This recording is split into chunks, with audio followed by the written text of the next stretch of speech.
Saudaraku sekalian, mulutmu harimaumu, bahaya nih si mulut nih. Kita punya lisan ini tidak bertulang, harus kita jaga benar-benar. Kenapa? Yang pertama, biar kata barang kecil begini nih si lisan nih, ya Allah, ya Allah, bisa terjadi peperangan disebabkan karenanya, bisa terjadi perselisihan karenanya, bisa terjadi fitnah karenanya, bisa terjadi berbagai macam hal dari keburukan-keburukan disebabkan karena bahayanya lisan.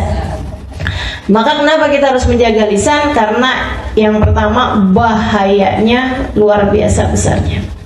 Meski barangnya kecil, akan tetapi bahayanya begitu besar. Luka badan bisa disembuhkan dan kemudian hilang, bahkan sampai bekasnya. Tapi kalau lukanya hati, disebabkan karena lisan, seseorang mengoyak hati tersebut, bisa sampai bertahun-tahun. Bisa sampai bertahun-tahun bahayanya. Bahaya dunia pun bahaya akhirat, teman-teman saudaraku sekalian. Bahaya dunia bisa disebabkan karena lisan. Bahaya akhirat juga seperti itu. Kata Nabi Muhammad alaihi salatu wasallam, "Rubba kalimatin lam talqa biha balan yahwi biha fi nari jahannam 70 kharifa." Terkadang kalimat keluar begitu saja dari lisan seseorang, lam yalqa biha balan, dia bahkan gak ngeh, dia bahkan nganggapnya begitu aja, ternyata membuat seseorang terjerumus neraka jahanam 70 tahun lamanya. Bahaya benar nih lisan. Hati-hati, hati-hati teman-teman saudara sekalian. Bahkan seorang istri yang berkata kepada suaminya, gitu kan, aduh bang, panjang hidup mah kamu isinya sengsara mulu, kamu gak pernah berbuat baik pada saya, gak pernah nyenengin saya. Ibu saudara sekalian, ini katanya Nabi Muhammad, buat perempuan tersebut terjerumus neraka jahanam. Meski sholatnya rapi, meski ibadahnya rapi, meskipun tahajudnya kencang, meskipun terawihnya bagus, meskipun Qur'annya panjang, meskipun apalagi bersama dengan mulut yang tidak terjaga, ibadahnya juga ala kadarnya aja. Waduh, nggak ngerti itu gimana caranya mau selamat hidup dunia dan akhirat. Ketika para sahabat menyampaikan kepada Nabi Muhammad SAW, ya Rasulullah, inna jaratana sawamah qawamah. Wahai Rasul, saya punya tetangga, tukang puasa di waktu siang, tukang tahajud di waktu malam. Kayak kita ya, tapi dibalik. Tukang puasa di waktu malam. Ya Allah. Jadi teman-teman sekalian, dibilang sawamah qawamah, ahli puasa, ahli tahajud. Ghaira annaha tu'ti jarataha bilisaniha, akan tetapi dia adalah orang yang suka nyakitin tetangganya dengan lisannya. Sampai tetangganya pada ngindarin, kalau mau lewat liatin dia dulu, ada gak depan rumah. Kalau ada depan rumah mending muter aja dah. Jauhan dikit nggak apa-apa, yang penting nggak kena komentarnya yang nggak enak. Ada aja gitu. Ya Allah, ya Allah. Kan ada model orang kayak gitu. Tiap ngomong pedes. Kalau nggak pedes pahit. Kalau nggak pahit asem. Ya Allah. Nah ini bahayanya kita nih. Kita kalau sebutin orang kayak begitu, kita nggak nunjuk diri sendiri gitu. Bahayanya kita nih. Ya Allah, mudah-mudahan ilmu kita manfaat. Amin. Begitu kayak begitu nggak bilang ada nggak? Ada, nggak bilang iya saya. Nah gitu. Tapi kita nginget orang, saya bukan gitu ya. La ilaha illallah. Mudah-mudahan Allah bimbing kita. Amin. Allah jaga kita, Allah pelihara kita. Amin. Cuman dia suka nyakitin orang, wahai Rasul, dengan lisannya dia. Gimana nih? Nabi dengan serta-merta menjawab, innaha finnar, sungguhnya tempatnya di neraka. Serem benar. Yuk kita jaga kita punya lisan. Insya Allah. Bahayanya sangat amat besar. Kemudian yang kedua, kenapa kita perlu jaga lisan-lisan kita? Teman-teman saudaraku sekalian yang saya muliakan, karena lisan ini adalah semacam komandan bagi seluruh anggota tubuh. Kita tahu bahwa hati kita adalah rajanya. Hati kita adalah presidennya, gitu ya, bagi seluruh anggota tubuh kita. Jadi kalau dia bagus, rakyatnya bakalan bagus. Kalau dia benar, semuanya bakalan jadi benar, kan gitu kata Nabi. Ala inna fil jasadi mudghah, idza saluhat saluhal jasad kullahu wa idza fasadat fasadal jasad kullahu, ala wa hiyal qalbu. Kata Nabi Muhammad, ketahuilah dalam seluruh anggota tubuh terdapat segumpal darah. Kalau bagus dia bagus semuanya, kalau rusak dia rusak semuanya. Ketahuilah segumpal darah tersebut adalah hati. Ini hati, ini sumbernya nih, pusat pemerintahan adanya di hati. Tapi komandannya adalah lisan. Adalah lisan.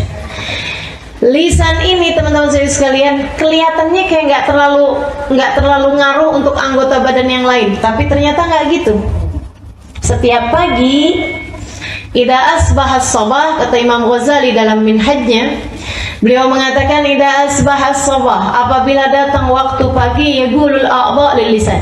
Semua anggota tubuh nih bilang sama lisan, ya lisan, in istaqamta istaqamna wa in wajajta i'wijajna. Wahai lisan, kami serahkan urusan kami padamu untuk kamu komandani, untuk kamu komando. Kalau kamu lurus, kita lurus. Kalau kamu bengkok, kita bengkok bersama denganmu.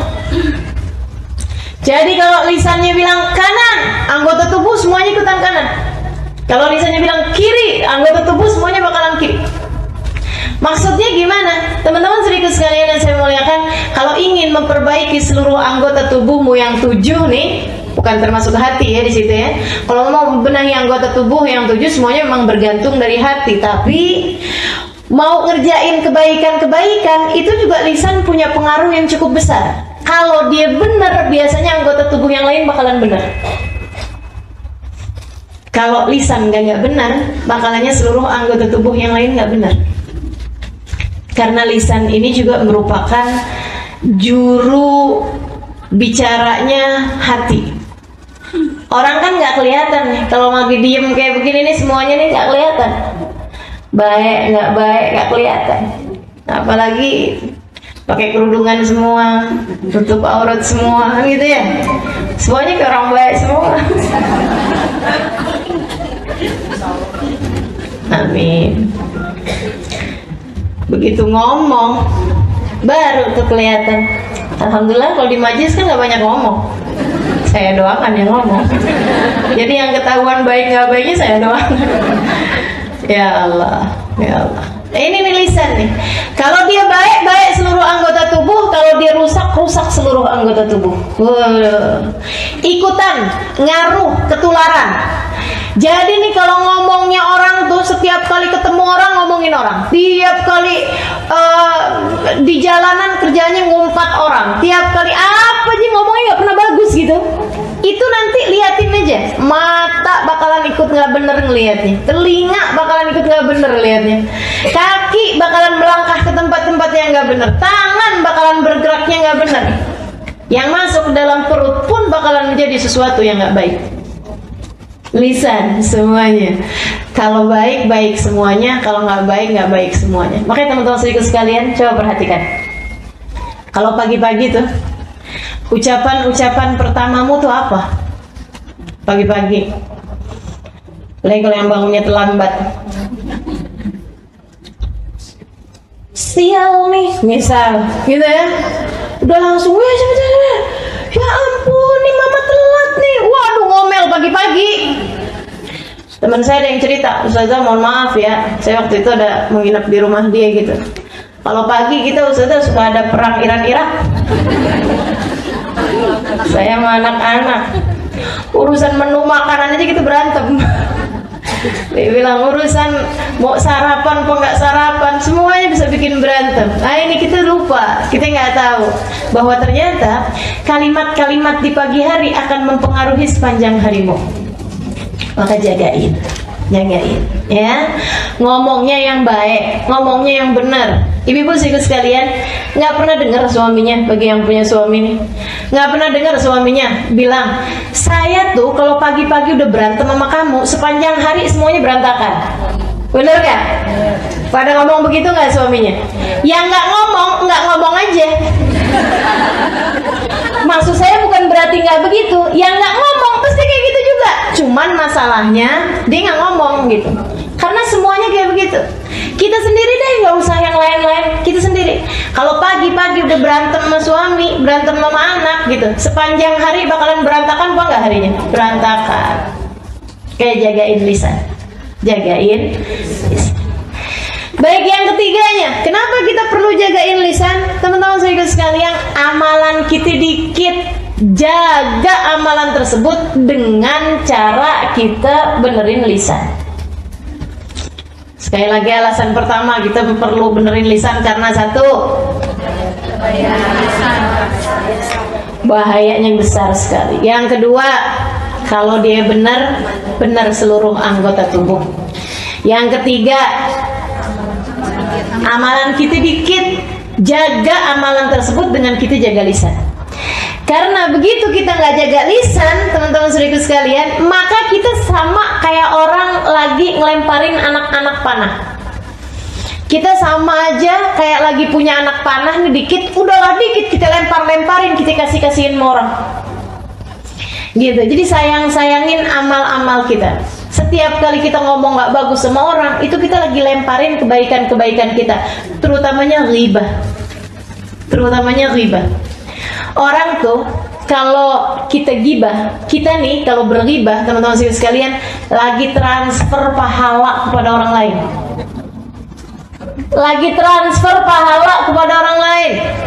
Nabi Muhammad cerita, kata Nabi Muhammad, araftum manil muflis, tahukah kalian siapa orang yang muflis, orang yang bangkrut? Sahabat bilang, yang punya duit lebih sedikit daripada jumlah utang, wahai Rasul. Kenapa orang bangkrut? Iya enggak? Bu, daripada dagang. Kita kalau punya uang, punya aset lebih sedikit daripada jumlah hutang yang kita punya, namanya kita adalah orang bangkrut.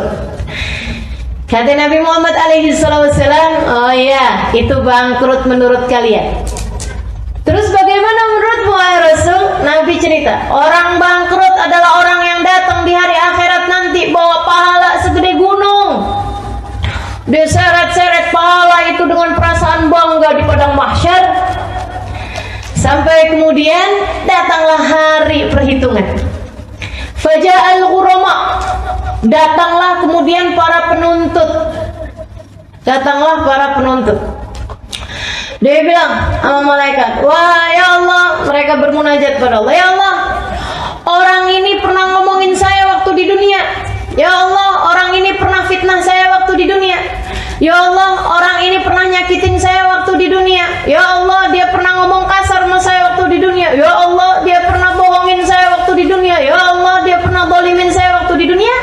Allah kemudian bilang, ambil pahala dia seukuran kezaliman yang telah dia lakukan. Jadi mending ngambilin tuh. Ada yang ngambil dikit, ada yang ngambil banyak, seukuran sama pekerjaan sama kezaliman dia yang dia lakukan di dunia. Udah habis amalnya, kemudian sampai habis gunung amalnya dia, masih ada orang nyempil datang lagi. Ya Allah, dia pernah ngatain saya waktu di dunia, ya Allah. Allah ambil pahala, udah habis ya Allah, taruh dosa kamu buat dia. Itu muflis, namanya orang bangkrut. Ini kalau bawa pahala segede gunung. Kebayang kalau kita udahlah amal kita dikit, kemudian kezaliman kita mau orang banyak, kerjaannya tiap hari ngomongin orang, tiap hari ngata-ngatain orang. Ya Allah, di hari akhirat nanti apa enggak bangkrut double kita? Apa enggak bangkrut sampai ke ujung kita? Ya Allah, ya Allah. Maka sayangi lisanmu, sayangi amalmu, jagalah lisanmu. Sayangi kita punya amal yang udah tinggal dikit ini dengan cara kita jaga benar-benar lisan kita, insya Allah. Kemudian teman-teman saya sekalian, jagain apa tadi? Amal kebaikan, karena amal kebaikan kita sedikit. Hal terakhir, kenapa kita perlu jaga lisan-lisan kita? Malu sama siapa? sama malaikat, malu sama Allah. Allah As-Sami, Allah Maha mendengar. Malu sama malaikat, terutamanya malaikat Raqib dan Atid. Malu saudariku sekalian sama diri kita sendiri, sama semua manusia. Malu sama Nabi Muhammad. Karena semua yang kita lakukan, semua yang kita ucapkan, bukan begitu aja kalimat keluar dari lisan-lisan kita, akan tetapi semuanya ditulis, terutamanya malu sama malaikat Raqib, sama malaikat Atid. Katanya Habib Ali Habsyi 100 tahun yang lalu ya, beliau bilang, ya Allah, nih orang-orang nih ya pada kurang ajar. Kurang ajar gimana, Beb? Kata muridnya, kurang ajar sama malaikat. Malaikat disuruh nulisin keburukan-keburukan dia mulu. Malaikat didiktein sama dia kalimat-kalimat jelek mulu. Sampai ada orang yang malaikat Raqibnya nganggur, malaikat Atid mulu yang kerja. Ya Allah, saya baca kalamnya Habib Ali Habsyi kayak begitu, saya banget ini. Sedihnya. Malaikat Raqibnya nganggur, yang nyatetin kebaikan dan pahala. Malaikat Atid nggak kelar-kelar. Ya Allah, teman-teman seriku sekalian, kebayang nggak sih? Kata-kata kita tuh semuanya ditulis sama malaikat. Malaikat nih makhluknya Allah yang mulia loh. Allah Subhanahu wa Ta'ala perintahkan buat nyatet kita punya omongan. Kebayang nggak kayak apa ruwetnya malaikat yang disuruh nyatet amal ucapan-ucapan kita? Kalau yang disuruh nyatetin ucapannya ulama, ucapannya kasihnya Allah, yang keluar zikir, yang keluar Quran, nih kan? Yang keluar kalimat-kalimat yang baik. Saya bayangin nih, yang nyatet malaikat bagian pencatatnya Habib Umar bin Hafid, girang bener. Dari pagi sampai malam ucapannya bagus semua. Yang disuruh nyatetin Hubaba Nur, girang, malaikat senang bener. Giliran yang disuruh nyatet Halimah Ali terus. Disuruh mencatat dirimu, malaikatnya, ya Allah, ini kata-kata gak jelas semuanya, sumpah serapah, ngomongin orang, ejekan sama orang lain. Inna lillahi wa inna ilaihi rajiun. Malaikatnya ini kapan kelarnya sini orang gitu. Saat kita lagi ngomongin orang, malaikatnya ampun ya, nih anak nih, ya Allah, ya Allah, ya Allah, ya Allah, gitu. Disumpahin kita sama malaikat, disumpahin kita sama malaikat. Makanya begitu rohnya keluar, malaikatnya bergirang. Malaikat Raqib sama malaikat Atid girang bener begitu rohnya keluar, meninggal dunia. Alhamdulillah, ya Allah, keluar dari urusan sama dia nih, gitu. Tinggalan malaikat yang kemudian bawa rohnya. Mereka bawa rohnya dengan penuh rasa kebencian sama orang tersebut. Ya Allah, jauhkan dia dari rahmatmu, ya Allah. Begitu ditanya sama malaikat penjaga langit pertama, siapa yang kamu bawa? Siapa kamu, apa yang kamu bawa? Saya malaikat, apa yang kamu bawa? Ruhun khabitha min jasadin khabith. Kami bawa roh yang jelek dari jasad yang jelek. Jasadnya sampai ikut-ikutan kena. Walaupun jasadnya waktu di dunia perawatan, walaupun jasadnya waktu di dunia bentuknya bagus kayak apapun, begitu perbuatan yang dia tuliskan adalah jelek, amal perkataan dia tuliskan jelek, nah itu ikut-ikut kebawa jelek juga. Malu kita nih ya. Makanya mesti jagain lisan-lisan kita agar kita tidak merasa malu, terutama sama malaikat-malaikat yang mulia. Sebab ma yalfidhu min qaulin illa ladaihi raqibun atid. Tidaklah seseorang mengucapkan satu ucapan kecuali akan ditulis sama malaikat Raqib dan malaikat Atid.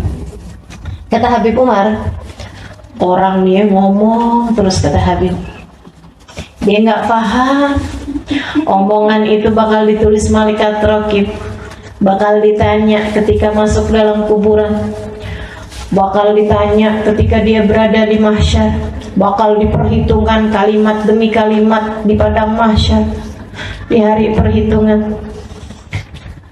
itu nggak mencegah mereka untuk berkata-kata yang dipilih gitu. Padahal kalau misalnya kita ngomong itu pakai ada pulsanya, segitunya aja orang mau berhemat. Bener nggak? Kita kalau telepon sama orang-orang di Saudi Arabia misalnya gitu ya, lagi telepon lagi orang kita lagi umrah atau lagi haji, ya Allah kita susun dulu yang rata, yang rapi. Apa aja yang mau diomongin, pulsanya mahal. Kita irit-irit omongan seini mungkin, sepadat mungkin gitu ya. Karena memang akan kita tahu bahwa itu ada pulsanya. Saudariku sekalian, yang kita omongin setiap hari ini bukan hanya sekedar pulsa, akan tetapi perhitungan di hari akhirat nanti yang kalau kamu celaka, innalillahi wa inna ilaihi rajiun, gak ada sesiapa pun bisa menyelamatkanmu. Tidakkah apa yang Allah tuliskan dalam Al-Quran bahwa semuanya akan ada pembahasannya, akan ada perhitungannya? Tidakkah itu seharusnya mencegah kita dari mengatakan sesuatu yang tidak kita perlukan, dari mengatakan sesuatu hanya yang memang bermanfaat bagi kita? Mudah-mudahan kita bisa jaga lisan-lisan kita. Amin ya Rabbal Alamin. Ya wailata hadzal kitab la yughadiru saghiratan wala kabiratan illa ahsaha. Orang-orang kafir, orang-orang ahli maksiat, begitu dibuka buku rapotnya, semua ada, semua ketulis, buku sejarah hidup kita. Kalimat-kalimatnya tertulis, mereka teriak, ya wailata hadzal kitab, ya ampun, di buku ini nyeremin bener. La yughadiru saghiratan wala kabiratan illa ahsaha. Enggak gede, enggak kecil, semuanya ada di situ semua. Itu katanya Sayyidina Ibnu Abbas alaihi ridwanullah ketika mentafsirkan makna saghiratan, yang kecil-kecil juga ketulis di situ. Katanya beliau mengatakan bahwa ketika kamu ketawa nggak ditulis Halimah jam sekian ketawa, nggak gitu, tapi ditulis hahaha-nya berapa, itu ada semuanya. Ngeri ya. Malu kita sama Allah, malu kita sama malaikat, malu kita sama semua hambanya Allah ketika dibangkitkan di hari akhirat nanti. Ini hal-hal yang seharusnya membuat kita mau lebih menjaga lisan-lisan kita. Nggak sama orang yang ngerti dengan orang yang nggak ngerti. Baik kemarin-kemarin kita nggak ngerti, hari ini kita udah ngerti. Maka mudah-mudahan mulai hari ini sampai sisa umur kita lebih pintar buat jaga lisan kita, insya Allah, insya Allah. Amin ya Rabbal Alamin. Gitu ya. Sekarang pembahasannya, ini dosa-dosanya lisan apa aja? Oke, baik, insya Allah, bismillah. Niat. Nah, niat mau jaga lisan, mau jaga lisan. Satu, bahayanya gede, serem, saya nggak selamat, takut nggak selamat dunia akhirat. Kemudian lagi yang kedua tadi itu,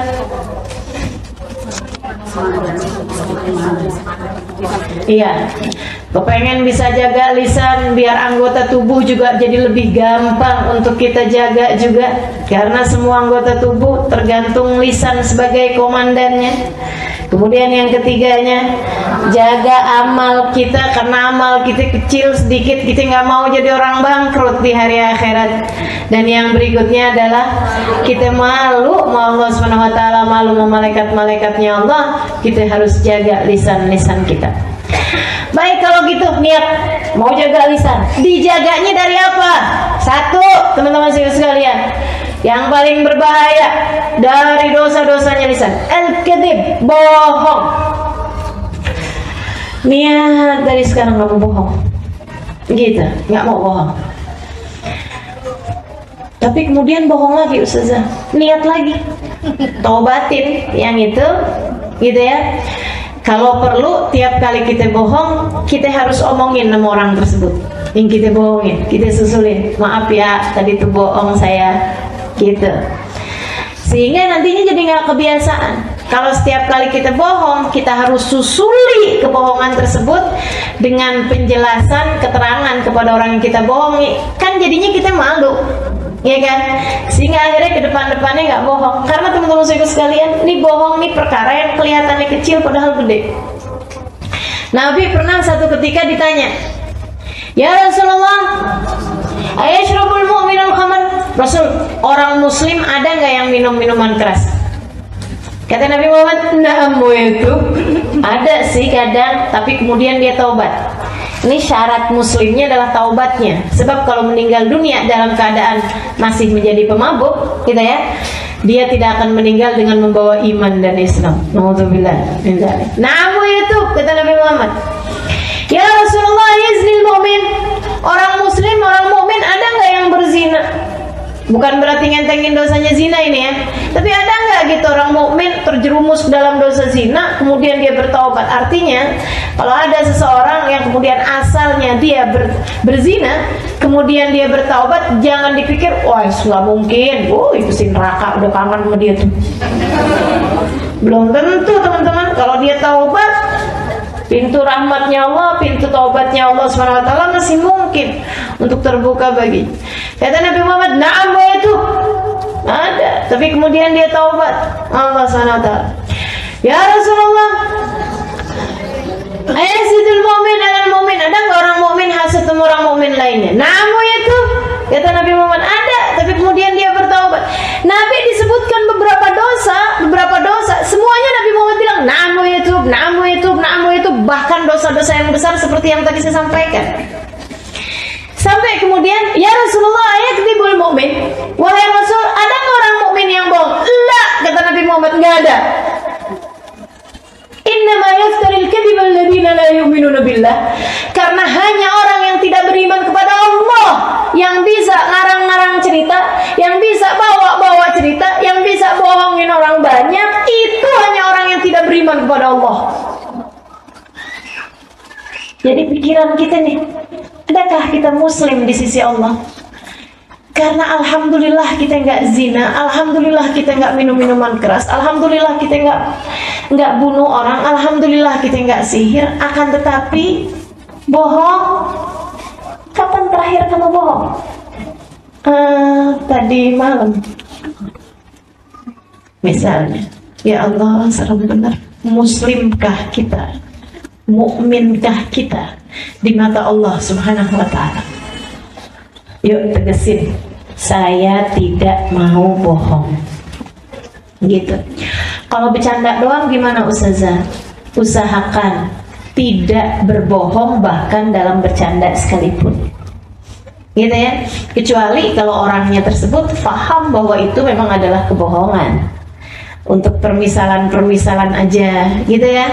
Nah itu seperti itu nggak masalah. Tapi kalau kemudian memang bohong yang orangnya pahamnya bahwa itu benar terjadi padahal nggak terjadi, ya Allah, luar biasa besarnya. Apalagi kalau bohongnya bawa-bawa nama Nabi Muhammad. Gimana bohong bawa-bawa nama Nabi? Misalnya dalam sebuah hadis dikatakan padahal hadisnya nggak ada. Itu bohong tentang Nabi Muhammad. Atau misal tadi malam saya ngimpi Nabi, padahal enggak. Misalnya Nabi bilang katanya nyuruh kamu nyumbang. Itu teman-teman saudaraku sekalian bahaya yang luar biasa. Kata Nabi Muhammad alaihissalam, man kadziba ilayya kidbatan falyatabawa maq'adahu minan nar. Siapa yang membuat bohong, berita bohong tentang aku, sesuatu hal yang tidak aku lakukan, sesuatu hal yang tidak aku ucapkan, falyatabawa maq'adahu minan nar, suruh siapin tempatnya di neraka. Kaplingnya lagi disiapin di neraka. Naudzubillah min dzalik. Hati-hati sama bohong, hati-hati sama bohong. Hati-hati sama bohong. Nabi bahkan bercandanya pun nggak pakai bohong. Tetap lucu tuh bercandaan Nabi, nggak pakai bohong. Tahu bercandaannya Nabi? Ada orang mau izin berangkat pamitan Nabi berangkat pergi dagang. Nabi kemudian bilang, oh iya silahkan aja. Kamu nanti berangkatnya naik anak unta kan? Dia bilang, enggak lah Rasul, saya naik unta. Masa naik anak unta? Maksudnya saya nggak akan naik unta kecil gitu loh. Masa pergi-pergi mau naik anak unta? Ya kan orang kebayang anak unta kan kecil gitu. Dia bilang, ya Rasulullah,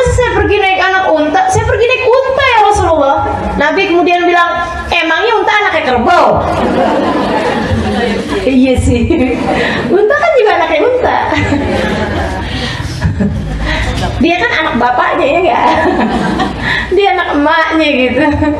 Ya Allah, emaknya siapa ya? Unta. Iya. Ada lagi satu orang perempuan. Dia bilang, ya Rasulullah, udah habis dia nanya-nanya gitu. Nabi kemudian bilang, oh ya, suamimu siapa? Fulan bin Fulan ya Rasulullah. Kirim salam ya sama suami kamu yang ada item-item di matanya itu kan. Sepanjang jalan dimikir gitu. Begitu nyampe suaminya dilihatin, bang sebentar bang, lihat matanya bang. Katanya suaminya, emang kenapa? Nabi Muhammad bilang suamimu yang ada item-item di matanya kan. Dia pikir maksudnya di putih-putihnya ada item-itemnya gitu. Katanya suaminya, ya iyalah, masa menurut kamu mata saya putih semua gitu. Ini bercandanya Nabi Muhammad alaihi wasallam. Nggak pakai bohong Nabi Muhammad bercanda, tetap lucu. Ya nggak garing. Nabi satu ketika makan kurma barengan sama sahabat gitu. Akhirnya kemudian Sayyidina Ali bin Abi Thalib mau bercandain Nabi Muhammad alaihi wasallam. Jadi ini Sayyidina Ali gitu ya, dia makan kurmanya itu bijinya tuh ditaruhin di tempatnya Nabi Muhammad. Kayaknya Nabi Muhammad yang makan paling banyak gitu kurmanya gitu ya. Dia taruh di tempatnya Nabi gitu, bercanda. Makanya emang nggak baik orang kaku sampai semua orang nggak berani gitu. Nabi tuh nggak kayak begitu loh, sabar, bercanda sama Nabi Muhammad alaihissalam. Taruh Sayyidina Ali nih. Nah, belum Sayyidina Ali ngomong misalnya kayak Nabi makan kurmanya paling banyak ya, itu sambil ngelirik-lirik sahabat. Belum, dia nggak ngomong gitu, masih baru lirik-lirik sahabat gitu. Nabi makannya paling banyak kurmanya. Nabi udah duluan, liatin Ali, kata Nabi Muhammad, liatin Ali, kayaknya dia makan kurma sama bijinya. Soalnya di depan dia kan ada bijinya. Alaihi salatu wassalam. Nyenengin Nabi itu ya bercandanya, nggak pakai bohong teman-teman sekalian, nggak pakai bohong. Alaihi salam. Mudah-mudahan Allah Subhanahu wa taala kasih kepada kita kemuliaan akhlaknya Nabi Muhammad alaihi salam. Ma kadzib qattul hayati. Nabi Muhammad enggak pernah bohong sekalipun seumur hidupnya, bahkan untuk urusan darurat sekalipun. Urusan darurat Nabi enggak pakai bohong. Teman-teman juga sekalian yang saya muliakan, Nabi Muhammad misalnya urusan darurat kayak apaan tuh? Yang padahal tempat tersebut tuh udah boleh bohong. Itu segitunya Nabi enggak pakai bohong. Nabi pernah satu ketika sebelum beliau jadi Rasul, sebelum Nabi Muhammad diutus menjadi Rasul, lagi zaman-zaman umur gitulah 30-an tahun barangkali. Satu ketika Nabi lagi berdiri di satu tempat di pengkolan jalan gitu ya. Nabi lagi nungguin seseorang, Nabi diri di situ. Ada orang lari-lari. Dia kemudian bilang kayak begini, Muhammad tolongin saya, Muhammad, Al-Amin tolongin saya, Al-Amin. Kata Nabi, kenapa? Saya dikejar orang karena dikira saya bunuh, mereka mau bunuh saya balik. Ada orang mau bunuh saya, ada sekelompok masyarakat mau bunuh saya. Mereka bilang saya bunuh orang, jadi kan dibunuh lagi tuh. Padahal saya enggak, katanya gitu. Yang nggak tahu dia beneran bunuh apa enggak, tapi bagaimanapun kan ya orang harus diselamatkan, ya kan? Urusannya nanti jangan main hakim sendiri gitu maksudnya. Dia kemudian lewat jalanan tersebut, Nabi Muhammad bilang, iya, akan saya tolongin kamu gitu maksudnya. Dia masuk, kemudian nggak lama ada orang lewat di situ. Nabi abisnya dia jalan tuh, Nabi yang asalnya berdiri duduk. Kemudian orang-orang pada datangan gitu ngejar dia juga gitu kan. Muhammad, kamu lihat nggak ada orang begini yang tadi tuh?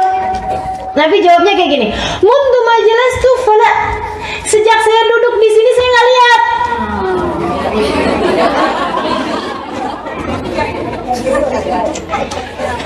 Sejak saya duduk di sini saya nggak lihat, karena ngelihatnya lagi segitunya dalam keadaan darurat. Nabi Muhammad nggak pakai bohong, teman-teman saya sekalian. Nah, tapi jangan kemudian ini darurat nih, saya cari cara dah bahasa. Nggak gitu juga ya. Lagi kemudian baru bangun tidur gitu, temennya udah nanya gitu, kamu di mana nih? Kita udah nungguin lama nih, kan hari ini jadi, oh iya lupa. Dia kemudian jalan ke kamar mandi, dibilang di jalan menuju kamar mandi maksudnya. Darurat saja. Darurat apaan? Ya darurat itu namanya. Temennya nanya OTW gitu ya. OTW kamar mandi maksudnya. Itu bohong kalau itu mah bukan darurat. Saudara sekalian, jangan biasakan. Jangan biasakan. Gitu. Jadi saya kalau ditanyain sama orang kan, Ustazah udah sampai mana? Karena tempatnya nih masih jauh nih padahal. Ustazah sekarang udah sampai mana? Saya bilang depan mobil kijang hijau. Nggak ketahuan ada di mana kan? Serius nih Ustazah sampai mana? Sampingnya truk. Pokoknya yang penting jangan sampai bohong. Kita usahakan, kita niatkan dalam keadaan apapun, mendingan jangan bohong. Kenapa? Teman-teman saudara sekalian, itu tadi iman kita bermasalah nih kalau kita suka bohong. Iman kita bermasalah. Kemudian yang keduanya lagi, mesti biasanya kebohongan itu akan disusul dengan kebohongan yang lain. Nah, nih. Innal 'abd la yakdzib. Seseorang kemudian bohong. Bohong tersebut kemudian ngajakin dia buat bohong selanjutnya, bohong selanjutnya, bohong selanjutnya, hatta yuktab indallahi kadzdzaba, sehingga dia ditulis di sisi Allah Subhanahu wa taala sebagai tukang bohong. Fawailul lil mukadzibin. Celaka orang yang selalu berdusta. Celaka kata Allah. Ngeri benar. Makanya teman-teman sekalian, kita jagain bohong kita itu, jangan sampai kita bohong, sehingga kita nggak harus tutupi itu dengan kebohongan. Kayak bohongnya mak-mak nih seringnya nih. Saya tahu lagi nyuci baju suaminya, ada yang kresek-kresek di saku. Pas dilihat 100-an ribu, kayaknya dia lupa. Kita beliin dah lipstick, kita beliin barang. Suaminya nanya, nggak kelihatan saya 100 ribu di saku. Enggak. Bohong kan? Bohong kan? Kok bisa ya? Saya inget banget ada duit saya tuh 100 ribu di saku. Lupa kali kamu. Udah kamu jajanin kali. Bohong lagi. Yang nyuci kemarin siapa? Kalau kemudian yang nyuci orang lain, si ini. Jangan-jangan dia, Allah, jadi akhirnya panjang. Padahal bilang aja, ya ampun bang, saya kirain abang lupa. Udah saya beli lipstick bang, kan buat saya dandan depan abang juga. Beres urusan. Jadi teman-teman saudaraku sekalian, kalau nggak harus bohong, pokoknya nggak harus bohong. Usahakan selalu jujur dalam segala sesuatu, sehingga kamu gak harus nutupinnya lagi dengan kebohongan. Nabi pernah sangat marah kepada Sayyidah Asma binti Abi Bakar. Adalah seorang sahabat yang luar biasa. Datun nitaqain, kata Nabi Muhammad, pemilik 2 sabuk. Karena dia tuh yang nyampein makanan kepada Nabi waktu Nabi Muhammad sembunyi di gua Tur, waktu Nabi Muhammad hijrah ke Madinah. Nabi sangat sayang kepada beliau, kakak ipar, ya. Dia adalah kakaknya Sayyidah Aisyah, kan itu ya. Dia menikah dengan sepupunya Sayyidah Khadijah, yaitu Zubair bin Awam, punya anak Abdullah bin Zubair. Satu ketika Sayyidah Asma nih, Nabi lihat gitu ya, Nabi lihat, dia kemudian bilang begini, "Tali Abdullah, berarti kata, nak sini deh nak, sini nak," ngomong mama anaknya. Nanti mama kasih ini gitu. Nanti mama kasih ini gitu. Nabi kemudian berkata sama Asma, "Ya Asma, idza aradti an tu'ti fala ba's." Asma, kalau kamu emang beneran mau ngasih dia sih nggak apa-apa. Tapi kalau enggak Asma, kamu sebenarnya nggak mau ngasih dia, cuman mau biar dia datang. Gitu ya, kamu janjiin sesuatu. Ibu-ibu sih yang saya liatin seringnya kayak gini, "Jangan nangis nak, jangan nangis, nanti mama." Nah tuh, kalau emang beneran sih nggak apa-apa, nanti mama beliin kamu pesawat. Pesawatan. gitu ya. Itu kalau emang kita niat mau beliin dia pesawat-pesawatan gitu, nggak apa-apa. Tapi kalau misalnya enggak, katanya Nabi Muhammad, fakat kadzibti, kamu udah bohong. Wa lam tibnakil kadzib, dan kamu udah ngajarin anakmu bohong. Dan yang ketiga, wa kutibti indallahi kadzabah, kamu akan ditulis di sisi Allah sebagai tukang bohong. Segitunya bohong sama anak kecil, semua dari kita ngerjain. Gimana kalau bohong sama orang dewasa? Gimana kalau bohong sama orang yang seharusnya kita hormati? Suamimu misalnya, orang tuamu misalnya, orang-orang yang kamu sayangi, kamu bohongin. Innalillah wa inna ilaihi rajiun. Jagain, jangan bohong. Bahkan yang semua orang udah ngerjain, kayak itu tadi tuh, OTW gitu ya, udah di jalan atau apa aja kebohongan yang biasa-biasa semua orang kerjain, jangan kerjain itu. Jangan biasakan diri untuk menganggap bahwa itu adalah sesuatu hal yang lumrah. Jangan biasakan gitu ya. Insya Allah kita niat pokoknya, ya Allah nggak akan bohong lagi sudah hari ini.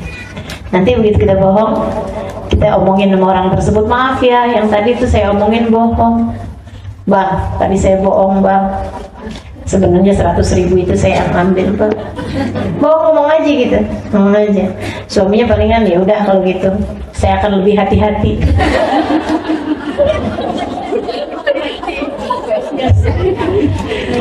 Ya Allah, gitu ya.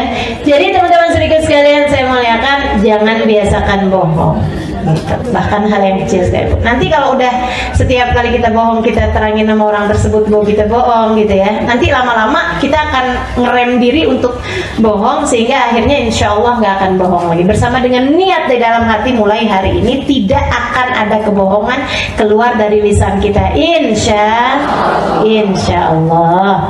Kemudian yang kedua, wow, ini bahayanya nggak kalah gede nih. Apa tuh? Ghibah, yaitu ngomongin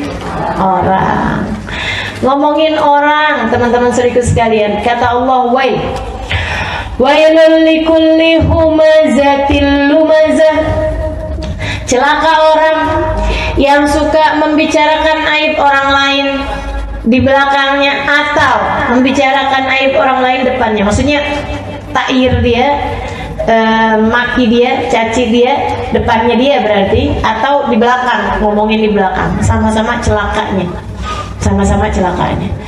Wailul likulli humazatin lumazah. Humazah itu yang hamaz, maksudnya yang pelan-pelan, jadi di belakang gitu. Kalau yang lumazah terang-terangan di depan dia gitu ya. Nah itu dua-duanya sama-sama celaka. Ketika ditanya apa itu ghibah wahai Rasulullah yang disebutkan oleh Allah Subhanahu wa taala dalam Al-Qur'an, gitu ya, katanya Nabi Muhammad, dzikrak akhal muslim bima yakrah law sami'ah. Ghibah adalah membicarakan aib saudaramu, membicarakan sesuatu tentang saudaramu yang kalau dia dengar dia bakalan marah, dia bakalan kesel, dia bakalan gak senang. Gitu, itu namanya ghibah. Walaupun benar Rasulullah, walaupun benar, kalau kamu bohong, faqad buhti, kamu telah fitnah. Jadi kalau kita bohong, kita benar ngomongin orang sesuatu yang memang ada dalam diri dia gitu, memang ada dalam diri dia, itu namanya kita udah ghibah. Kalau ternyata bohong bersama dengan ghibah, kita ditambah fitnah. Dan fitnah nih asyaddu minal, lebih berat daripada pembunuhan. Emang benar banget ya, pembunuhan tuh, pembunuhan karakter. Baik, saudara sekalian, saya muliakan, Allah mengatakan tentang urusan ghibah nih dalam Al-Quran. Kata Allah Subhanahu wa taala, "Fala yaghtab ba'dukum ba'dha ayuhibbu ahadukum an ya'kula lahma akhihi maitan fakarihtumu."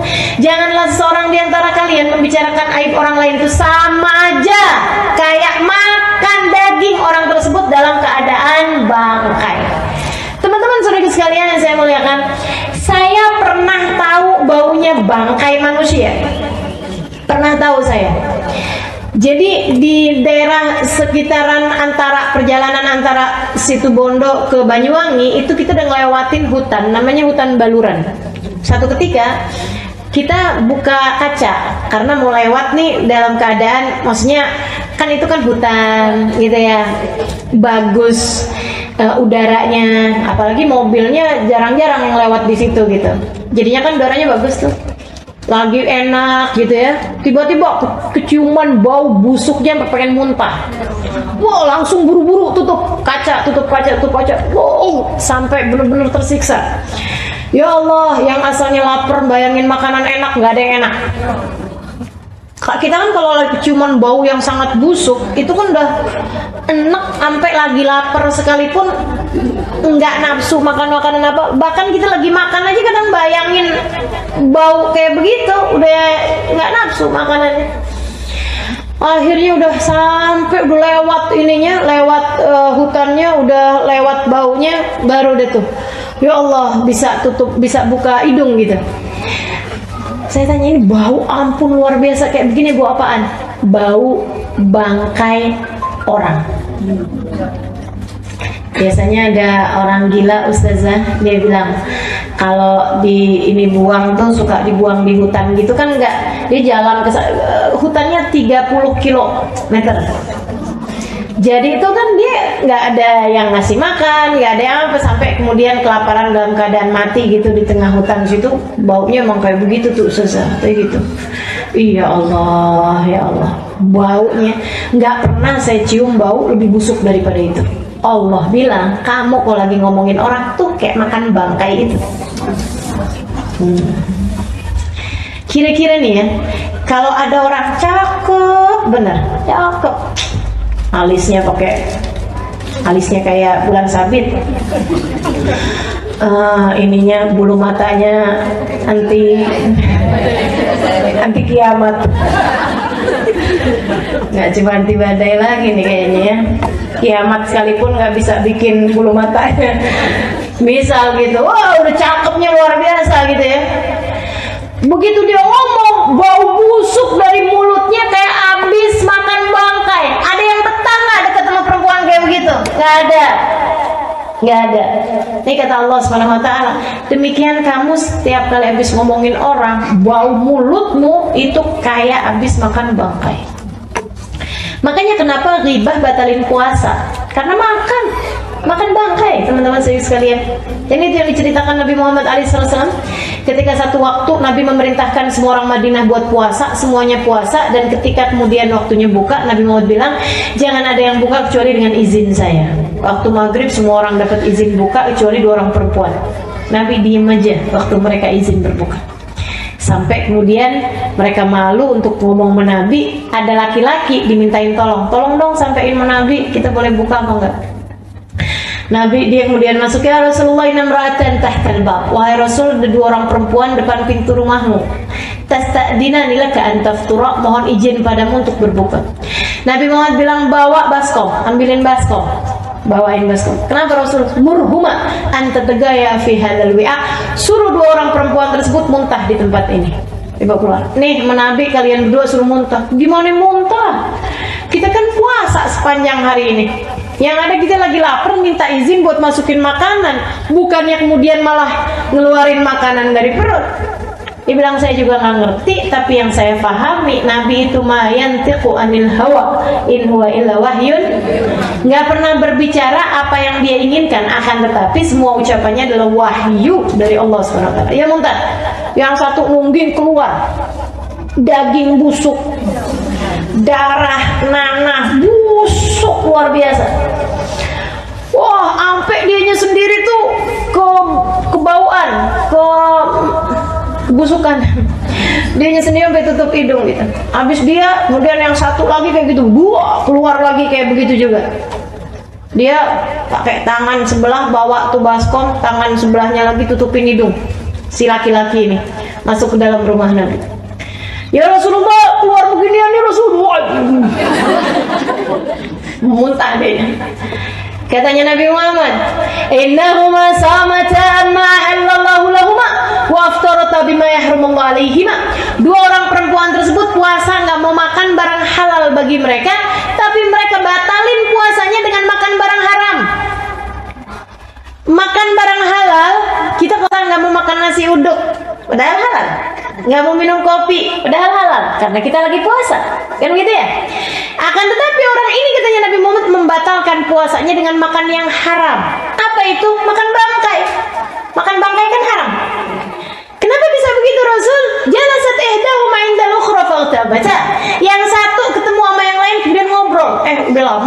orang sibuk no, nauzubillah dia mampu. Nggak tahu dia bisa cerai sama lakinya, emang pantas kayak gitu, wah udah diomongin dari sampai Z. Kalau anaknya gimana? Apalagi anak, ya ampun dah.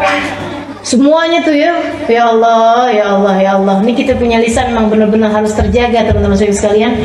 Karena kadang-kadang lagi ngomongin orang, bukan cuma orangnya doang yang diomongin, segala rumahnya diomongin, masakannya diomongin, apaannya semuanya diomongin. Inna lillahi wa inna ilaihi raji'un. Katanya Allah dalam Al-Quran, janganlah seorang di antara kalian membicarakan aib orang lain sama kayak makan bangkai daging saudaranya sendiri. Gitu ya. Tapi kalau kamu diomongin sama orang, biarin aja. Itu tadi yang saya bilangin, dia lagi transfer pahala sama kita. Kita malah mestinya terima kasih. Jangan transfer balik. Kamu habis diomongin sama orang, sama si Indah, kamu ngomongin kamu. Dia ngomongin apa sama saya? Katanya kamu begini. Saya mah biarin aja kalau dia ngomongin sama dia. Saya juga tahu dia itu siapa. Dia kan juga bla bla bla. Itu habis ditransfer, dia transfer balik. Mending kalau nggak lebih banyak. Kalau lebih banyak kan jadinya malah hutang. Bukannya dia yang bangkrut gitu ya, malahan bukan orang itu yang bangkrut, malah dia yang bangkrut. Abis itu dia ngomong, biarin aja, saya mau diomongin sama dia. Ntar di hari akhirat saya ambilin pahala dia. Padahal balik. Dia ngambilin pahala kita karena kita ngomongin dia lebih banyak. Teman-teman sekalian, hati-hati. Jadi kalau ada kita dengar orang habis ngomongin kita, lebih baik cari-cari di rumah hadiah apaan kita kirimin sama dia. Kayak yang dikerjain sama Hasan Al-Basri. Suatu ketika beliau ada yang bilangin, Tuan, kau habis diomongin sama Fulan bin Fulan. Oh gitu. Katanya nggak usah.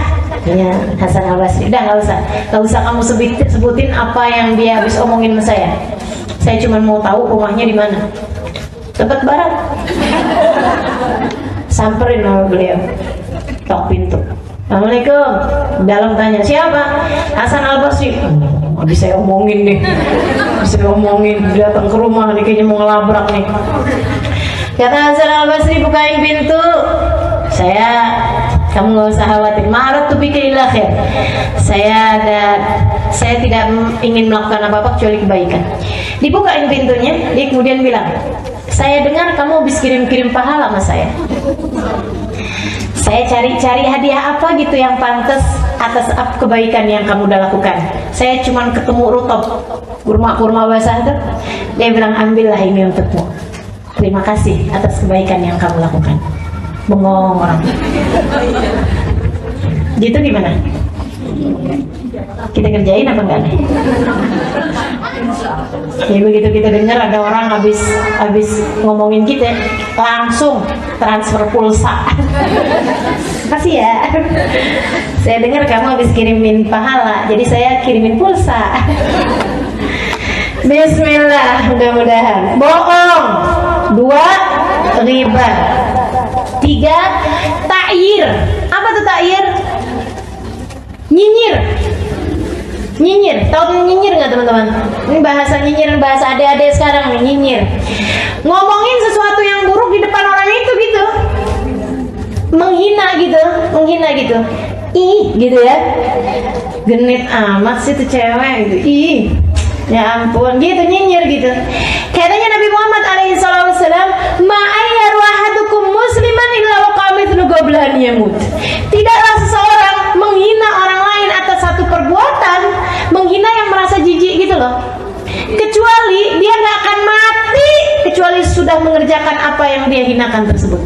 Hati-hati. Itu cewek genit banget, suami orang direbut sama dia. Gitu misalnya. Pelakor tuh katanya, rebut laki orang. Saya baru tahu loh istilah itu. Ya Allah, ya Allah. Teman-teman saya sekalian, hati-hati. Begitu kita nyinyir sama seseorang, kita nggak akan mati kita kecuali setelah ngerjain perbuatan tersebut. Mau? Nggak mau. Makanya hati-hati. Kata Sayyidina Ali bin Abi Thalib, "Lau ayyartul hubla la khasyitu an ahbal." Dia bilang, abis Nabi Muhammad ngomong kayak begitu, saya nggak pernah mau hina atau nyinyir sama siapapun, bahkan orang yang hamil. Gitu. Saya takut kalau saya nyinyiran orang yang hamil, Allah kasih kehamilan sama saya. Sayyidina Ali bin Abi Thalib. Dari benernya semua ucapannya Nabi Muhammad alaihi salatu wassalam. Hati-hati, jagain lisan. Apalagi kemudian namimah. Apa tuh namimah? Adu domba. Bukan domba sih yang diadu. Kita bawa omongan dari satu orang ke orang yang lain biar orang tersebut kemudian berselisih paham, gitu ya. Biar orang tersebut ada rasa kebencian. Yang sering terjadi ini di keluarga. Seorang istri ngomong sama mertuanya jelekin suaminya. Ntar dia ngomong sama suaminya jelekin ibunya dia. Ibunya suaminya jelekin mertuanya. Sehingga antara anak sama ibu jadi terpisah. Jadi rasa ada saling benci gitu. Bang, kamu bang mesti omongin bang sama ibu kamu tuh bang. Katanya nggak bisa kerja lah, katanya inilah itulah gitu. Nanti bilang sama mertuanya gitu, mami nggak tahu aja nih anak mami itu kayak apaan. Waduh, sampai antara emak sama anaknya jadi jauh hatinya. Ini yang ngerjain kayak begini, siap-siap dunia, siap-siap akhirat. Siap-siap di dunia bakal digituin sama mantu-mantunya. Siap-siap di akhirat bakal dipisahin dari orang yang dia cinta. Sebab siapa yang memisahkan antara orang tua dengan anaknya, bahkan kambing sekalipun. Kalau kambing kita beli, dia punya anak gitu ya, nggak boleh dibeli emaknya doang, anaknya enggak. Apalagi kemudian dibeli untuk disembelih, emaknya doang, dia punya bayi kambing yang lagi nyusu. Ini katanya Nabi Muhammad alaihissalam, siapa yang memisahkan antara ibu dari anaknya, bahkan kambing, di hari akhirat nanti dipisahkan dia dari orang yang dia cintai. Itu kambing. Apalagi orang, apalagi suamimu, apalagi dia sama mertua sama ibunya dia sendiri. Kamu memisahkan antara dua orang tersebut, bersiap-siaplah di hari akhirat nanti kamu terpisah dari orang-orang yang kamu cinta. Serem teman-teman sekalian. Namimah bahaya, ya. Sampai Nabi Muhammad bilang, la yadkhulul jannah namam. La yadkhulul jannah namam. Nggak akan masuk surga orang yang suka namimah. Apalagi dosanya mulut. Ini kita mesti rada cepet-cepetan ini ya, karena banyak nih, ada 10 yang saya tulisin, yang saya siapin. Baru berapa tuh tadi? Sumpah palsu. Jangan biasa sumpah. Wallahi anak nggak gitu. Wallahi anak nggak bakalan begini. Wallahi, jangan, udah deh gitu. Nama Allah loh teman-teman sekalian. La taj'alullah urdatan li aymanikum. Kata Allah, janganlah kalian jadikan Allah sebagai bahan untuk sumpah-sumpah kalian. Maksudnya biar dipercaya pakai wallahi. Makanya jangan suka bohong. Jadi orang nggak usah kamu pakai sumpah juga udah percaya. Kenapa kamu ngerasa perlu pakai sumpah ketika bilang sama suamimu, ketika bilang orang tuamu, ketika bilang sama sahabatmu, misalnya gitu ya? Karena selama ini kamu suka bohong sih, jadinya orang-orang nggak gampang percaya, gitu ya. Sampai ada orang gitu, saya bilang, coba dong ceramah, kayaknya ngomongnya bener, maksudnya kayaknya ngomongnya pinter gitu. Dia bilang, Ustazah, saya kalau ceramah baru ngomong assalamualaikum aja orang bilang bohong.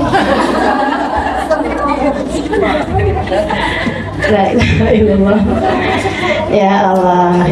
Jadi gitu, kita nggak akan perlu bersumpah, apalagi pakai nama Allah kalau kita selama ini tidak bohong, gitu ya.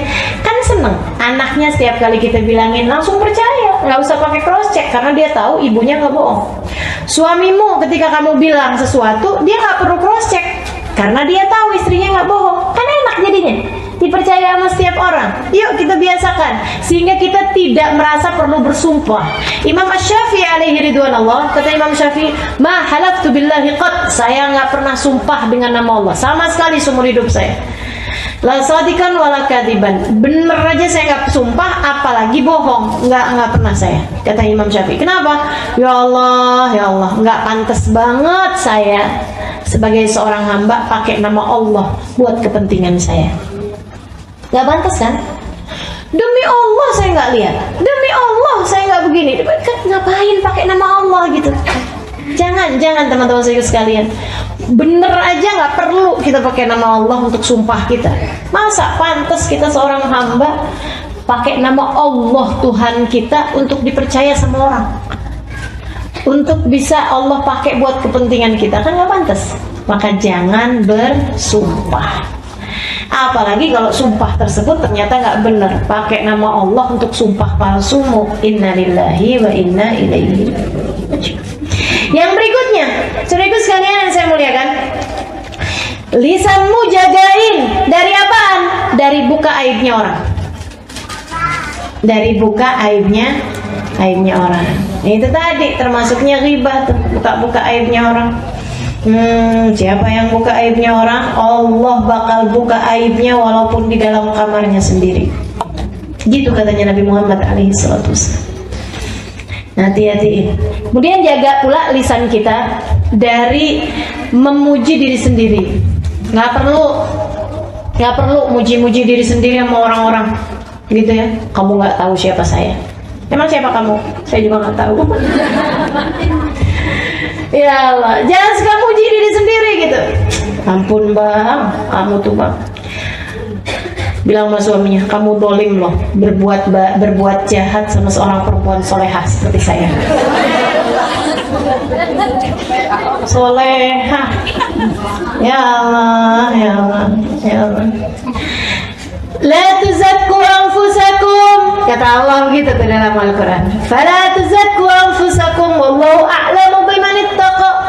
Nggak usah pakai suci-suciin diri kalian, nggak usah suka puji-puji diri sendiri, karena sungguhnya Allah yang udah tahu siapa yang bertakwa di antara kalian. Allah udah tahu kok gitu. Nggak usah pakai suka puji-puji diri sendiri. Allah udah tahu siapa hakikat kita yang sebenarnya. Apalagi kayak begitu ya, kita sungguh-sungguh bertakwa aja nggak pantas buat muji diri kita sendiri. Apalagi kalau kitanya sebenarnya nggak takwa, kitanya masih berantakan, kemudian kita puji-puji diri kita, kita kasih tahu saya begini, saya begitu, saya begini, saya begitu. Aduh. Rapi-rapiin diri, tutup aib-aibmu dan tutup pula kebaikan-kebaikanmu. Tutup kebaikan-kebaikanmu. Kalau ada kebaikan yang kita kerjain, tutup. Ini teman-teman saudara sekalian, termasuk muji diri sendiri, nulis di status. Hari Senin, ya, alhamdulillah. Buka puasa kali ini bersama dengan alhamdulillah buka puasa hari ini disponsori oleh KFC. Gitu ya. Ya Allah, pakai bahasa kali ini pula. Kesannya kayaknya setiap Senin Kamis di puasa. Kan begitu? Serem bener teman-teman saudaraku sekalian. Tutupi amal kebaikanmu karena itu bisa ria akhirnya. Kalau udah kemasukan ria, pahalanya jadi nggak ada. Takut nih gitu nih. Ya Allah, ya Allah. Selama ini kita jadikan Allah sebagai tempat penyimpanan aib-aib kita. Bukankah selayaknya jika selama ini Allah kita jadikan tempat simpanan aib-aib kita, Allah juga jadi tempat simpanan kebaikan kita. Sehingga bukan cuma yang buruk-buruknya doang. Setiap kali ada yang baik kita share sama orang lain, kita bagikan sama orang lain. Ya Allah, teman-teman serius sekalian, nggak perlu. Ustazah maksudnya kan dakwah, ya kan nggak pakai update status indahnya buka puasa. Kalau mau ajak orang lain untuk berbuat kebaikan gitu ya, nggak usah pakai kayak begitu caranya. Oke, fadilah tahajud di-share. Nah, itu dakwah beneran. Tapi jangan nge-share-nya jam 3 malam. Orang tahu kalau kamu habis bangun tahajud. Hati-hati saudaraku sekalian yang saya muliakan. Habis amalmu dengan kamu share kepada orang lain tersebut. Ada ceritanya orang, nggak keburu saya cerita. Terusin aja. Ada ceritanya orang lagi bangun malam, dia baca surat Al-Quran, gitu ya. Nah di sana di Arab itu, saya ngerasain juga, jam-jam 3 itu selalu ada orang ketok-ketok pintu rumah kita buat bangunin tahajud. Itu di sana kayak gitu. Qiyamul gitu. Nah dia nih ceritanya lagi baca Quran. Akhirnya orang kemudian Qiyamul Lail, fulan Qiyamul Lail. Dia lagi baca Quran, kemudian dia pengen biar orang itu tahu gitu kalau dia bangun, maksudnya gitu ya. Dia lagi baca surat apa, terus akhirnya pas awal-awal surat Thaha, Bismillahirrahmanirrahim, Thaha manzal Qur'ana litasya. Oh ya, kata orang gitu. 2-3 ayat dikerasin untuk ngasih tahu bahwa dia udah bangun. Nah, seberapa lama datang ngantuk, tiduran. Dalam tidurnya dia mimpi kayaknya udah datang hari kiamat, lagi pembagian sohifah, pembagian amal kebaikan, termasuk pahala dia malam itu dilihat gitu. Pahalanya dari mulai sholat isya berjamaah sampai tahajud, sampai bacaan Qur'annya dia. Semuanya yang dia baca dari ayat Qur'an ada cahayanya, ada pahalanya, ada penghapusan dosanya, kecuali yang dia kerasin. Hilang pahalanya. Dia bilang sama malaikat, "Kat." Habis bingung, malaikat kan gak enak ya. Kenapa ya katanya gitu. Ini kok nggak ada nih pahalanya nih. Surat 1-3 ayat 1-3 dari surat Thaha. Oh iya, mangga kamu nggak baca soalnya. Iya gerak tuh, enggak saya baca kok. Lama gerak tuh. Katanya malaikat enggak, kamu nggak baca. Serius malaikat saya baca. Kan dia baru ingat malam itu kan gitu ya. Bilang saya udah baca, malahan saya kerasin. Itu dia kata malaikat. Kamu emang bacanya, tapi bacanya bukan karena Allah, akan tetapi biar orang itu tahu kalau kamu udah bangun. Dan dia udah tahu kalau kamu udah bangun. Ya udah, itu dia balasannya dari Allah yang nggak ada. Kebayang kalau semua yang kita lakukan dari kebaikan semuanya kita update di status kita, semuanya kita sampaikan kepada orang lain. Teman-teman saudariku sekalian yang saya muliakan, mau datang kepada Allah bawa apaan kita? Bawa dosa-dosa. Inna lillahi wa inna ilaihi raji'un. Dosa yang berikutnya, dosa lisan yang berikutnya, ya Allah, dan ini agak bahaya ini ya, bercanda urusan yang diagungkan Allah, sehingga akhirnya kita merendahkan sesuatu yang diagungkan Allah, merendahkan sesuatu yang diagungkan Allah. Teman-teman, kalau mau ngomong, mau bercanda, silakan aja, akan tetapi hati-hati, jangan bawa-bawa hal-hal yang diagungkan sama Allah. Ada banyak orang zaman sekarang bercanda-bercanda urusan Al-Quran, kan gitu ya. Al-Quran tuh udah nggak cocok buat zaman sekarang. Dia ngomong kayak gitu kan, bahaya tuh, iman bisa hilang. Iman bisa hilang. Ada lagi yang bercanda sih, canda ngomongnya kayak gini, kayaknya neraka nggak takut lagi ya, ntar kita bisa ketemu di neraka sama Michael Jackson. Tadi neraka ketemu si ini, gitu. Itu bahaya teman-teman sini sekalian. Bercanda silahkan, tapi jangan kayak begitu modelnya. Ih, amit-amit, saya sih kalau masuk surga ada dia, mendingan keluar lagi. Ya Allah, ya Allah, ya Allah. Silahkan kalau mau bercanda, jangan bawa surga, jangan bawa neraka, jangan bawa Quran, jangan bawa Ka'bah, jangan bawa apa-apa. Saya kan udah cerita kemarin tentang orang yang ketika ngelihat Ka'bah, gini doang yang namanya Ka'bah, akhirnya kemudian jadi gila. Teman-teman saya sekalian, hati-hati melisan, jangan menghina atau merendahkan sesuatu yang diagungkan oleh Allah Subhanahu wa taala. Omongan, obrolan ataupun bercandaan gitu ya, jangan. Misalnya kita lihat ada orang auratnya tertutup rapi gitu kan, pakai penutup muka pula gitu, jangan dibuat-buat bercandaan.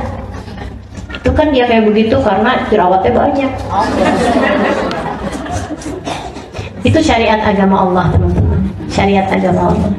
Kalau kamu ngerasa belum mampu melakukannya, jangan hina orang yang sudah melakukannya. Hati-hati. Ada dulu orang anaknya pulang sekolah, nggak usah cerita. Pulang diajar, ditanyain sama bapaknya, kamu belajar apa tadi di sekolah? Belajar siwak bah, bersiwak kayak kayu siwak. Apaan tuh? Tuh bapaknya gitu. Ini bah kayu siwak bah. Ini bah Nabi Muhammad dulu bah tiap kali sholat pakai beginian bah, sebelum sholatnya bah, jadi giginya bersih bah. Kata bapaknya, yang mana sini. Apaan nih? Dibuang sama dia dengan rasa merendahkan gitu. Ya ampun nak, ini zamannya Nabi nak, zaman dulu nak, gitu.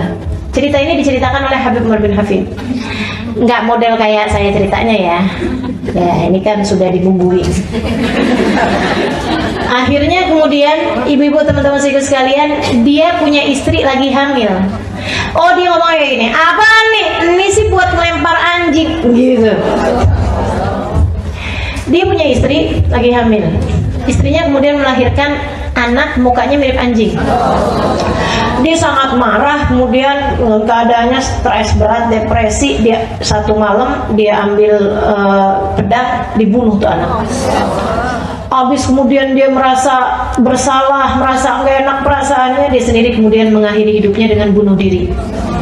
Itu zamannya Imam Malik. Imam Malik ketika mendengar cerita itu, katanya Imam Malik, karena dia merendahkan salah satu dari syariat agamanya Allah, ialah bersiwak. Hati-hati ya, pokoknya syariat agama Allah itu junjung tinggi. Makanya terutama kepada para ulama, hati-hati, hati-hati lidahmu. Kita nggak boleh ngomongin orang, siapapun, apalagi ulama. Kita nggak boleh ngata-ngatain orang, siapapun, apalagi orang hafal Quran, apalagi pendakwah, apalagi bener-bener harus hati-hati. Dosanya double-double teman-teman sekalian, sebab mereka bagian dari syiar agamanya Allah. Yang berikutnya lagi ialah kepo. Apa sih Ustazah kepo? Kalau saya bahasain bahasa Arab nanti nggak ngerti. Bahasa Arabnya fudul. Fudul. Bahasa Al-Qur'annya tajassus. Nyelidikin orang, pengen tahu keadaannya orang, gitu ya. Boleh pengen tahu, pokoknya semuanya harus dia tahu gitu kan. Taunya tapi dicari tuh yang buruk-buruknya gitu. Kalau kita cari tahu keadaannya Nabi Muhammad untuk kita kemudian mengikuti jalan hidup beliau, kita cari tahu keadaan seorang ulama untuk kita ikuti jalan hidup beliau, itu nggak jadi masalah. Kita cari tahu gitu kan, kalau ini gimana, kalau bergaul sama orang kayak gimana gitu ya. Kita pengen jadikan beliau sebagai suri tauladan gitu, itu nggak jadi masalah gitu, nggak jadi masalah. Saya cari tahu kok guru saya misalnya gitu lagi perlu apa, untuk saya mungkin bisa saya bantuin, untuk saya mungkin bisa beliin kayak gitu, itu nggak jadi masalah gitu. Tapi kalau misalnya iya ampun amit-amitnya, tuh yang hati-hati. Cari tahu orang lagi berantem nguping gitu ya, tetangga suami sama istri gitu kan, suami istri pengen tahu gitu yang dipakai apa, belanja ke tukang sayur liatin. Banyak yang kayak begitu. Banyak kan? Kita masuk apa enggak? Masuk apa enggak? Masuk. Ya Allah. Sekarang nomor berapa?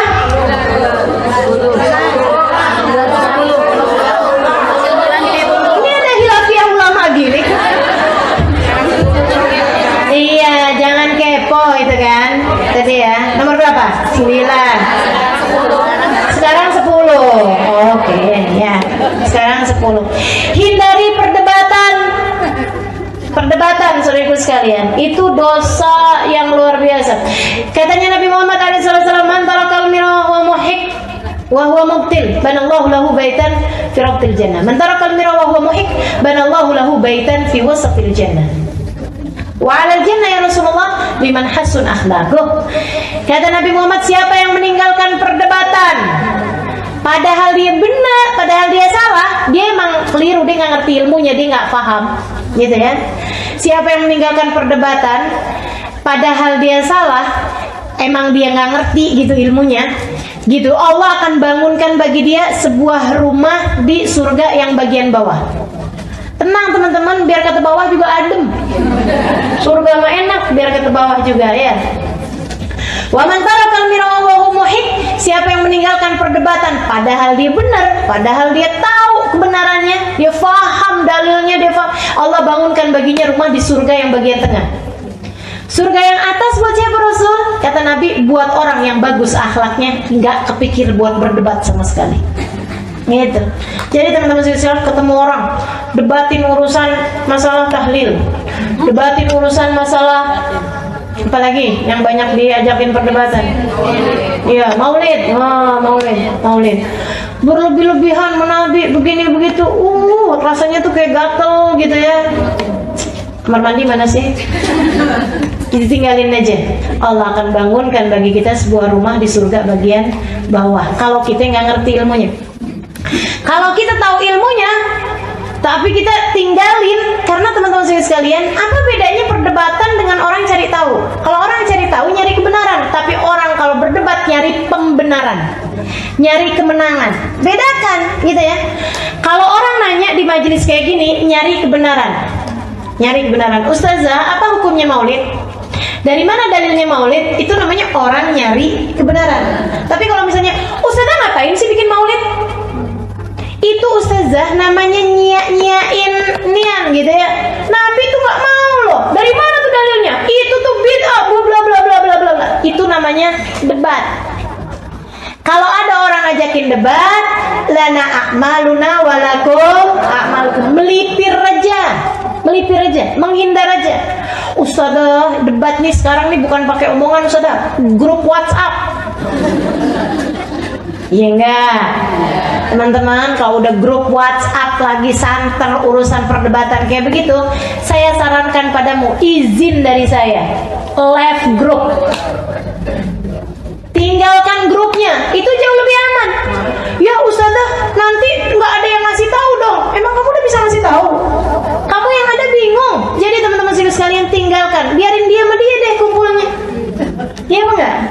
Ya ada yang kitanya udah keluar gitu. Kalau ada yang kemudian japri sama kita gitu, grupnya lagi ini nih, lagi hangat banget nih, begini begitu segala macam, lagi panas. Ya kita bilangin sama dia, udah deh, buang waktu, buang tenaga, buang pikiran. Mendingan kamu masuk ke tempat kamu sholat, kamu ibadah, kamu baca Quran, jelas pahalanya, daripada perdebatan seperti itu, gitu kan ya? Nah, tinggalkan perdebatan. Jadi teman-teman sekalian itu. Dan yang terakhir, qauluz zur, ucapan-ucapan yang hina, bercandaan-bercandaan yang modelnya kayak mendekatkan kepada perzinahan itu loh. Kan emak-emak suka bicara-bicara tentang, mohon maaf ya, kayak malam pertama, ya gitu-gitu tuh, hal-hal yang kayak gitu-gitu tuh. Nah itu hati-hati, lidahmu itu, lisanmu itu, jagain dari hal-hal yang seperti itu. Jangan kamu bawa-bawa buat membicarakan hal-hal yang hina seperti itu. Pokoknya intinya, yang kita nggak mau kalimat tersebut ada di dalam buku rapot kita, buku kehidupan kita, dibuka di hari akhirat nanti kita malu. Tutup lisanmu dari mengatakan yang seperti itu, gitu kan? Yang kita nggak mau ada kalimat-kalimat seperti itu di dalam catatan perbuatan kita, gitu ya. Kita tutup rapat-rapat. Seenggaknya pastikan semua kalimat yang keluar dari lisanmu terdiri dari, pastikan 3 hal. Yang pertama, pastikan tidak ada bohong. Yang kedua, pastikan ada manfaatnya, baik manfaat akhirat ataupun manfaat dunia. Kemudian yang ketiga, pastikan kalimat yang keluar dari lisanmu tidak ada orang yang merasa tersakiti dengannya. Gitu kan? 3 hal tersebut. Yang pertama apa tadi? Tidak ada bohongnya. Yang kedua, pastikan ada manfaatnya. Yang ketiga, pastikan tidak ada yang merasa tersakiti. Mudah-mudahan Allah jaga lisan-lisan kita, sehingga kelak lisan kita akan menyaksikan segala kebaikan bagi kita sekalian, insyaallah. Amin ya rabbal alamin. Rabbana zalamna anfusana wa illam taghfir lana wa tarhamna lanakunanna minal khasirin.